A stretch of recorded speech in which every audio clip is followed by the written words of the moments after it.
Mesdames et messieurs, bonsoir et merci d'être au rendez-vous de cette session d'information sur Canal 3 Bénin. Voici les titres du journal. Retraite stratégique, c'est le rendez-vous d'échange pour faire le bilan des activités du ministère du Développement et de la coordination de l'action gouvernementale. 2 jours durant, les cadres de ce département ministériel passent au peigne fin les avancées et les insuffisances enregistrées, des observations présentées aux responsables du ministère qui ont promis des approches de solutions. D'une solution à une autre, le collège d'enseignement général de Sungonu peut désormais se targuer d'avoir de l'eau potable à profusion. Ceci grâce à la construction d'un château d'eau inauguré ce week-end par le Lions Club international des districts 103 Normandie et 403 à 4. Dans ce journal, nous allons revivre les temps forts de la cérémonie d'inauguration.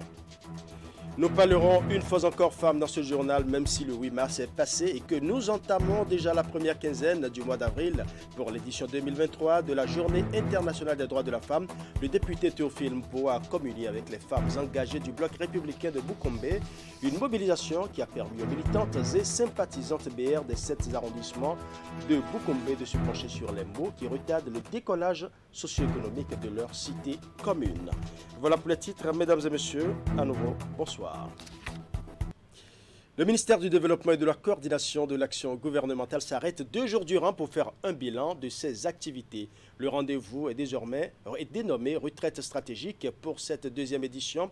Les cadres de ce département ministériel ont relevé des avancées mais aussi des insuffisances, des observations auxquelles les responsables du ministère ont promis apporter des approches de solutions. Mais en attendant, les travailleurs sont appelés à faire davantage preuve d'engagement pour de meilleures performances. William Cliquant pour les détails.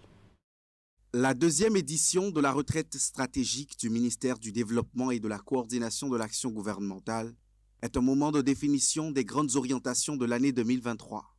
C'est également et avant tout l'occasion d'évaluer les différentes performances enregistrées dans les structures sous tutelle en 2022. Le personnel décisionnel a relevé à la retraite stratégique les difficultés de fonctionnement ayant ralenti le travail au cours de l'année écoulée. L'évaluation des lettres de mission de l'année 2022 a permis de remarquer que la quasi-totalité des structures ont obtenu des résultats satisfaisants.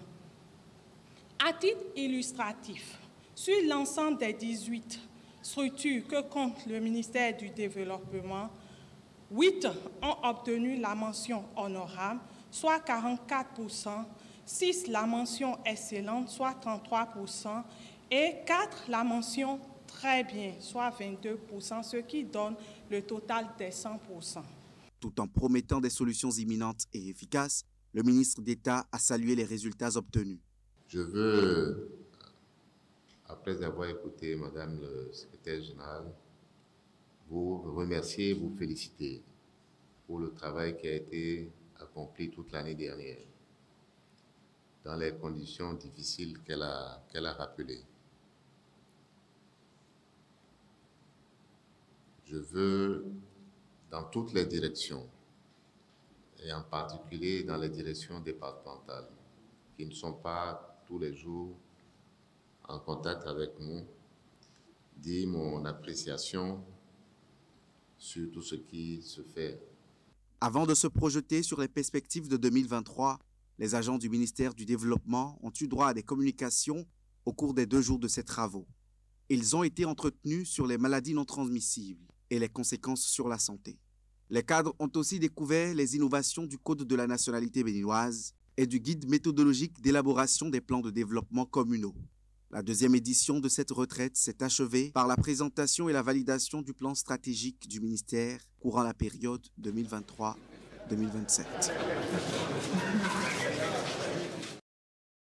Et justement, parlant de performance, le Bénin tend progressivement vers l'opérationnalisation de la Cour spéciale des affaires foncières. Le Conseil des ministres du mercredi dernier a nommé les magistrats devant siéger dans cette juridiction exclusivement dédiée aux conflits domaniaux récents dans certaines régions du Bénin. Mais quelle sera la portée en termes d'efficacité de cette cour spéciale? La question est posée à un juriste expert foncier.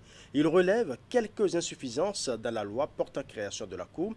Il souhaite surtout que les juges et greffiers fassent preuve de célérité dans le traitement des dossiers des populations. Nous allons suivre. On a un problème de compétences, un problème du nombre de juges, un problème de management, et un problème de célérité dans le traitement des dossiers. Alors, ces problèmes pouvaient se régler déjà au niveau des tribunaux sur l'étendue du territoire. On pouvait déjà régler ces problèmes et ne même pas chercher à créer une cour. Cependant, la cour est créée, la loi sur la cour spéciale des affaires foncières a été votée. Alors, quand j'ai parcouru cette loi, j'ai constaté certaines choses. Par exemple, vous allez à l'article 3 de la loi sur la Cour spéciale des affaires foncières, vous constatez que le contentieux des actes administratifs relatifs aux fonciers reste à la compétence du juge administratif. Ça, c'est l'article 3 qui le stipule. De même, les contentieux relatifs aux opérations ou les contentieux relatifs aux litiges nés des opérations de remembrement, ce qu'on appelle lotissement, sont également de la compétence du juge administratif. Or, la loi n'a pas prévu un juge administratif pour la Cour spéciale des affaires foncières. C'est un manque. Également, la loi sur la Cour n'a pas prévu expressément les pouvoirs qui sont propres au président des tribunaux. Les compétences restent alors partagées entre les tribunaux et la Cour qui vient d'être créée. Or, l'esprit de la Cour qui est créée dans les communes de compétences, c'était que cette Cour gère exclusivement les problèmes liés aux fonciers. Ce qui n'est pas visiblement ça. On constate que les compétences au niveau des tribunaux et de cette Cour restent partagées. C'est aussi à revoir. Alors, par ailleurs, la loi dit de saisir le procureur de la criette chaque fois que les intérêts de l'État en matière foncière doivent être défendus. Or, le procureur de la criette est suffisamment déjà accablé, il est suffisamment déjà entouré, il est suffisamment déjà pris à la criette pour autant venir parler des problèmes du foncier à la Cour spéciale des affaires foncières. Quand vous prenez un autre point, les contestations qui découlent de la procédure même d'élaboration du titre foncier ne relèvent pas du droit réel immobilier. Cela relève, ces constatations relèvent du contentieux administratif.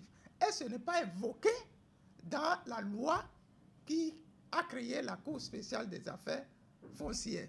Alors, pour ma part, en tant qu'expert, je constate au demeurant que rien n'est encore alarmant. Rien n'est alarmant si les décrets d'application, parce qu'il n'y a pas une loi sans décret d'application, si les décrets d'application peuvent déjà prendre en compte ces manquements, ces insuffisances, je pense que les objectifs du chef de l'État seront atteints. La vue du gendarme est le début de la sagesse, dit-on. Pour évaluer, nous allons attendre quelques années. Nous allons attendre que ces magistrats fassent leurs preuves. Mais déjà, qui veut n'est pas magistrat. On peut déjà, a priori, dire que c'est parce qu'on a étudié leur CV, on a constaté que c'est des magistrats compétents qui sont envoyés là. Mais le problème des populations n'est pas à ce niveau. Le problème, comme je viens de le dire, si les populations trouvent une célérité dans le traitement de leur dossier, c'est à ce moment que les populations vont vraiment apprécier la création de la Cour. Alors à présent dans le département du Mono et plus précisément au collège d'enseignement général de Zungbonu qui peut désormais se targuer d'avoir de l'eau potable à profusion. C'est grâce à la construction d'un château d'eau inauguré ce week-end par les Lions Club International des districts 103 Normandie et 403 A4. Nous allons ensemble revivre les temps forts de cette cérémonie qui a égayé apprenants, parents d'élèves et enseignants. Tédé Goudalo pour le point. Cette infrastructure érigée ici au Collège d'enseignement général de Zungbonu dans le département du Mono va désormais alimenter élèves, personnels et même parents d'élèves en eau potable. Sa mise en service est effective depuis jeudi 23 mars dernier en présence des bénéficiaires. Tous les élèves, le personnel enseignant, le personnel administratif, le personnel de service et les vendeurs du CEJ Zungbonu vous témoignent leur gratuit et sincère remerciement car depuis des lustres, les usagers de notre collège peinent à s'approvisionner en eau. En effet, nous avons un forage d'environ 35 mètres de profondeur équipé d'une pompe pour permettre de pomper l'eau dans le château. Nous avons effectué dans l'enceinte du CEG 7 points d'eau qui permettent aux différents groupes scolaires de ne pas trop se déplacer afin de se servir à l'intérieur du CEG. Nous espérons que tout cela a un impact positif et significatif sur la santé, le bien-être et la qualité de vie en général des élèves et des enseignants. En plus de l'eau potable qui est disponible dans cet établissement, les meilleurs apprenants sont également dotés de fournitures scolaires. De quoi les encourager donc à poursuivre dans la dynamique de l'excellence en milieu scolaire. Tout ceci est financé par les Lions Club Vernon de France, Cotonou Les Cocotiers New Century, Lions Amitié Village et l'Association de la Diaspora de Zungbonu. Aux élèves qui viennent de recevoir des fournitures et à ceux qui les recevront, je demande d'en faire bon usage et que ça puisse servir d'exemple à d'autres élèves pour avoir aussi ce bénéfice-là. Tous ensemble, les Lions se sont mobilisés et ont réussi le pari de ce forage. Ainsi, le Lions Club International poursuit sa mission qu'il a toujours poursuivie depuis 100 ans. Dans toute chose, il faut de l'entretien. Il faudrait que vous puissiez vous-même savoir mais comment est-ce que notre château d'eau est entretenu. Comment est-ce que le storage est entretenu? Est-ce qu'il est nettoyé? Parce que vous aurez besoin de l'eau. Et c'est sûr que l'eau qui partira d'ici va servir à tout le village pratiquement, à toute la commune. Un autre moment fort de cette cérémonie, la mise en terre de plants. Ensemble avec les donateurs, les bénéficiaires ont planté un important nombre de plantes au sein du CEG Zungbonu. Un entretien rigoureux de ces végétaux est promis pour le rayonnement de l'établissement. Parlons à présent de l'atelier de planification des activités des centres de promotion sociale et des directions départementales des affaires sociales et de la microfinance. Les assises s'inscrivent dans le cadre de la mise en œuvre du programme d'appui à l'égalité du genre lancé en février dernier. La rencontre a regroupé entre autres les chefs des centres de promotion sociale, ceux des services de planification, des affaires administratives et financières. Imet Elena Moussoum pour les détails. Lancé officiellement le 28 février dernier, le projet a démarré depuis juillet 2022 et va s'achever en juin 2026. Pour cette première phase, le programme d'appui à l'égalité du genre vise à renforcer la dynamique de la promotion et protection de la femme au Bénin. Il est mis en œuvre grâce à l'appui technique et financier de la coopération suisse. La question de l'égalité de genre, équité sociale, égalité hommes-femmes devant la loi, est une question transversale pour les programmes du Bureau de la coopération suisse. Mais c'est aussi une question spécifique quand on se rend compte des disparités et la profondeur des écarts. C'est pourquoi la Suisse, depuis plusieurs années, finance des programmes spécifiques genre au Bénin. Aujourd'hui, nous sommes à un nouveau programme d'appui à l'égalité de genre qui fait suite au RECAFEM sans être RECAFEM. Nous avons dû développer des argumentations pour montrer qu'on doit continuer Cet atelier est le cadre choisi pour présenter aux acteurs impliqués les nouvelles possibilités d'action qu'offre le projet. Les assises sonnent aussi la mobilisation des structures déconcentrées en vue de définir les activités à exécuter en lien avec la thématique prioritaire du programme. Je me réjouis sincèrement du choix porté sur mon département pour abriter les travaux de cet atelier parce que le département du Zou est l'un des départements du Bénin les plus touchés par les violences basées sur le genre. Les statistiques issues de Sidofé Nouvelle Génération indiquent 1168 cas de violences basées sur le genre reçus dans nos structures de prise en charge en 2022.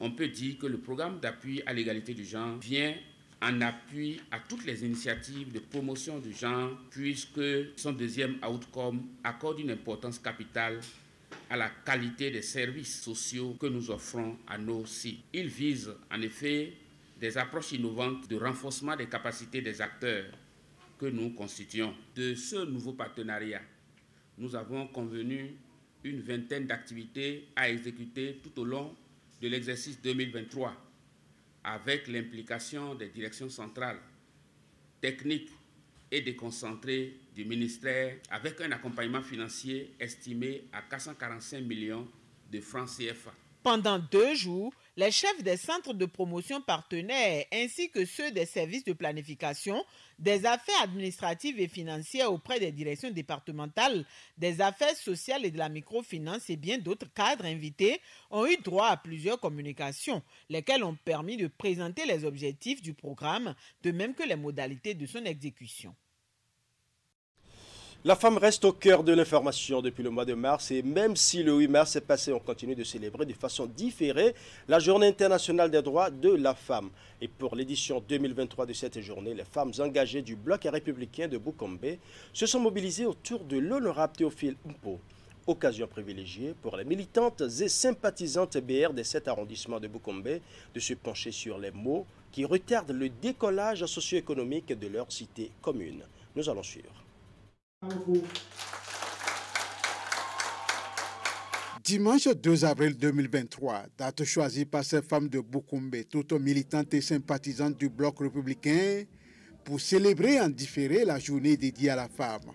En effet, après 8 ans de léthargie, faute d'un leader politique de référence dans la cité pouvant les soutenir, voici ces vaillantes femmes qui retrouvent aujourd'hui le sourire grâce à l'honorable Théophile Mpo, nouvellement élu député à l'Assemblée nationale 9e législature, qui vient ainsi les honorer à travers cette célébration. Chers militants du bloc républicain de Boukombe, nous avons désormais un vaillant représentant à l'échelle nationale. Je nous invite tous à lui témoigner notre soutien indéfectible tout au long de son mandat et à ne ménager aucun effort pour lui prêter main forte dans l'exercice de ses fonctions. Cette mobilisation des femmes du bloc républicain de Boukombe est l'occasion pour elles de passer au crible les différents maux qui minent la gente féminine, ainsi que les opportunités qu'offre le numérique. Et pour une véritable autonomisation de la femme dans la 3e circonscription électorale, l'honorable Théophile Mpo, soutenu par sa collègue Jeanne Fieto, propose une thérapie. Les femmes devraient se mobiliser, s'unir, afin d'aborder les problèmes relatifs aux femmes, c'est-à-dire problèmes de procréation, de conseils aux filles, de conseils aux femmes, afin que cela se passe bien dans les écoles. Parce que nous constatons qu'il y a la déperdition scolaire. Les femmes devraient savoir que le bloc républicain, d'abord, leur fait la part belle. Le fait que dans notre circonscription, il y a eu une femme députée pour la première fois depuis les indépendances. Donc elles devraient prendre comme exemple ça. Elles doivent s'entendre, éviter les jalousies comme elle le disait. Comme notre slogan le dit, plus unis, plus forts pour construire le Bénin. Mais moi je dis souvent, plus unis, plus forts pour construire notre circonscription électorale. C'est pourquoi ce soir, je veux nous inviter à une tolérance totale. Tour à tour, les différents intervenants ont salué le leadership de l'honorable Théophile Mpo qui, à peine installé, luttent déjà pour la disponibilité de l'eau potable dans la cité. Signalant que c'est cette caravane le long de la voie bitumée qui a donné le top aux festivités de la GIF 2023 à Boukoumbe.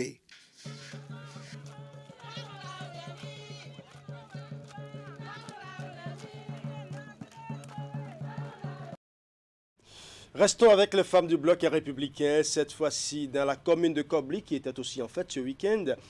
C'est une initiative de l'honorable Jeanne Fieto Tchanati, première femme députée de la 3e circonscription électorale, qui a bien voulu célébrer la Journée internationale des droits de la femme édition 2023 avec ses camarades du bloc républicain. Une occasion pour revenir sur les différentes possibilités de défense des droits de la femme et des filles à travers des communications.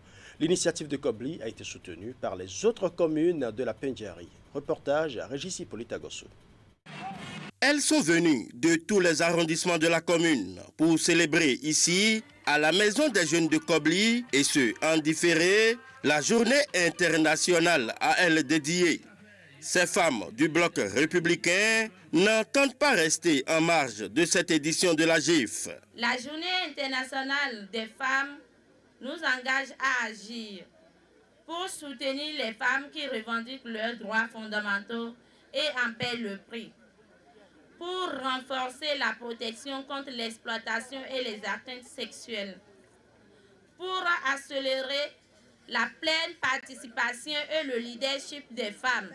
Ensemble, œuvrons main dans la main avec les gouvernements, le secteur privé, la société civile pour bâtir une société plus inclusive. Initiative de la première femme députée de la 3e circonscription électorale, cette célébration vise à reconnaître la place de la femme dans la société en général et surtout celle de la femme du parti du cheval Cabri. Aujourd'hui, où en sommes-nous, camarades militantes?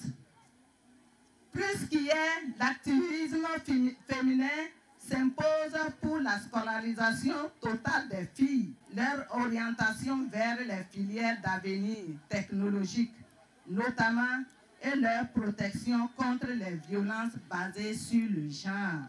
Je reste confiante que les participants et modérateurs que nous sommes mèneront des échanges à même de réveiller et de maintenir les ailes militants et associatifs des femmes et des filles de la 3e circonscription électorale en général et celle de Kobli en particulier. Pour la circonstance, l'honorable Tchanati Fieto Jeanne a reçu le soutien de son collègue de Boukombe et des maires de la Pendjari. Nous avons vu l'organisation de Kobli et ailleurs on va réajuster.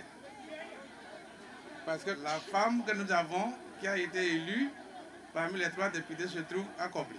Et par conséquent, c'est le berceau de la femme. Ce soir, je vais féliciter toutes les femmes du bloc républicain et leur demander de faire davantage. La politique, c'est une concurrence, mais avec une émulation saine.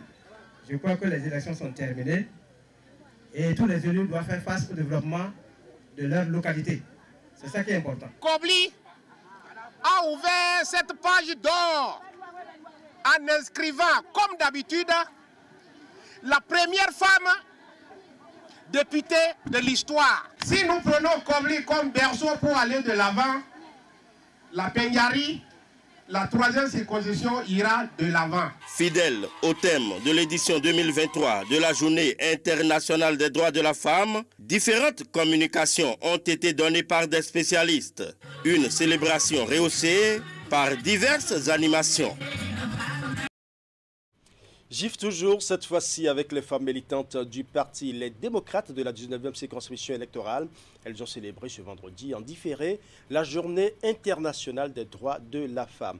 Elles avaient à leur côté pour la circonstance les députés Michel Soudjinou et Hakim Radji, ainsi que les responsables du parti, en l'occurrence le président Eric Ondete et le vice-président Nourenou Atchadé. Nous allons suivre.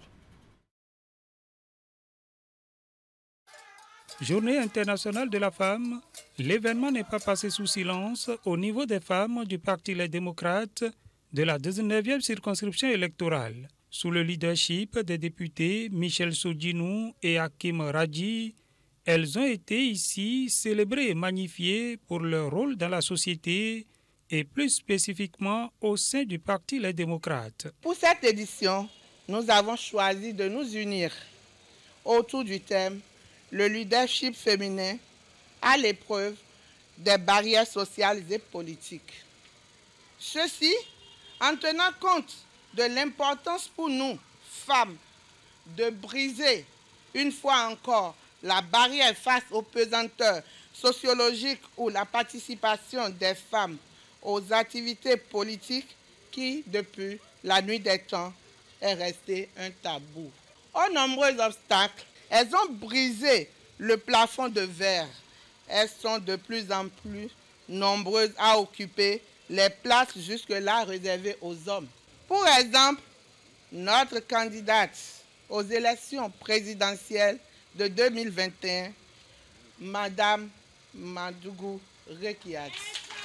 Cette année, 8 femmes démocrates au Parlement. Et bientôt, elles seront dans les conseils communaux de notre pays. Tout en saluant les mérites de ces femmes démocrates qui militent à leur côté, Michel Sodinou et Hakim Radji les ont invités à davantage se mobiliser pour prendre toute leur place dans les sphères de décision. Sans la femme, il n'y a pas simplement de vie. Donc, nous ne pouvons pas faire sans vous. Et l'assurance que moi je viens vous donner ce matin, c'est de vous demander de vous remettre davantage au travail. Aujourd'hui, au niveau du Parti Les Démocrates, nous avons 7 députés femmes. Notre souhait est d'en avoir plus en 2026. Pourquoi pas 15, pourquoi pas 20? Et pour y arriver, c'est le travail. Et le travail bien fait, dans l'amour et dans la concorde. Le même appel a été lancé par le président Éric Houndété, qui a pris une part active à la célébration. Nous n'allons pas nous contenter de 24 places dédiées aux femmes. Il faut que des femmes viennent bousculer dans les circonscriptions. Je veux être tête de liste. Je ne veux pas être bonus. Non, je veux être tête de liste. Mais attention, ça demande du travail, ça demande de l'engagement. Je vous dis que c'est possible. S'il y a des hommes qui décident et qui le font, c'est que des femmes peuvent décider et le faire. Est-ce que je peux compter sur vous, mesdames? Ça veut dire que nous prenons le pari 2026, pas sans nous les femmes. C'est ça? 2026, vous avez dit ça aujourd'hui. Tofile, aïno tese ambaji, mi domo, mi so domo, poso tele dimo, ndonto meko. À partir de Porto Novo, les femmes du Parti Les Démocrates ont pris un nouvel engagement, celui de travailler à gagner plus de places, non seulement au sein de leur formation politique, mais également lors des prochains rendez-vous électoraux. Ainsi se referme ce journal. Merci pour votre aimable attention. Bonne soirée à chacun et à tous.